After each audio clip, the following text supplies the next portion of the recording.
Amateurs de voitures d'époque, notre chronique d'entretien s'adresse à vous. Aujourd'hui, on va parler vieux moteur avec Hugo. Salut, Benoît. Hugo, on a des morceaux qu'on doit changer dans des moteurs qui n'existent plus aujourd'hui. Exemple, un carburateur. Oui. Des carburateurs, on a de l'injection aujourd'hui. Qu'est-ce qu'on doit le plus souvent regarder dans ces vieux carburateurs-là? Bien, pour les carburateurs, on peut avoir un carburateur complet OK. ou des ensembles de joints qui est le plus facile à trouver avec le numéro qui est gravé sur le carburateur ou sur la petite taulette rouge proche du carburateur. Donc, avec ce numéro-là, vous êtes en mesure d'avoir la bonne pièce pour les joints. Oui, le joint. OK. On recommande de changer la flotte parce que des fois, elle se remplit d'essence et ne fait plus son travail. Évidemment, elle ne fonctionne pas bien. Qu'est-ce qu'on a ici? Ici, on a un chapeau d'allumage OK. dans deux qualités différentes, avec des embouts en métal standard ou en laiton, qui est de meilleure qualité, conduit mieux le courant. Plus durable devrait aussi. tout le temps être changé pour ça. OK. Ici, on a, je pense que c'est un distributeur, ça? C'est le chapeau aussi, mais dans les plus vieilles années, qui fonctionnait avec des pointes. Ah, ben oui, c'est vrai. Dans les pointes, il y a plusieurs modèles. OK.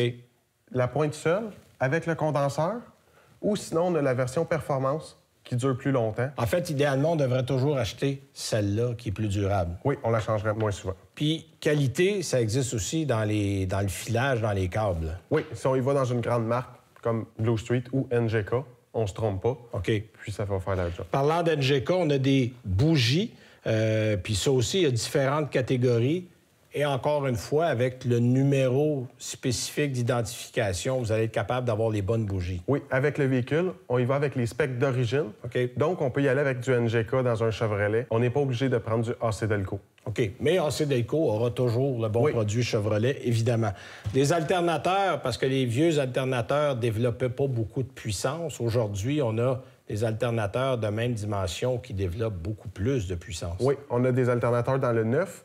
Et puis, on peut avoir des modèles plus performants selon le véhicule. OK. Et il y a des pièces internes. Je pense qu'on a une chaîne ici. Oui, une chaîne de distribution, des roulements OK. pour les gens qui sont un petit peu plus adeptes et qui vont changer les pièces Ils vont à aller l'intérieur du fouiller moteur. eux autres mêmes dans le moteur. C'est ça. Et en terminant, chose importante, les huiles moteurs ne sont pas les mêmes pour les vieux véhicules que pour les neufs aujourd'hui. Non. Pour les vieux moteurs, on a une huile avec beaucoup plus de zinc à l'intérieur, qui est un additif pour la friction métal sur métal. Donc, ça protège les moteurs. On ne pourrait pas les mettre dans les nouveaux, puisque ça boucherait les systèmes d'antipollution. OK. Et évidemment, la plupart de ces pièces-là, vous avez ça en inventaire. Oui, on a beaucoup en inventaire où c'est accessible très rapidement. Parfait. Merci, Hugo. Merci, Benoît.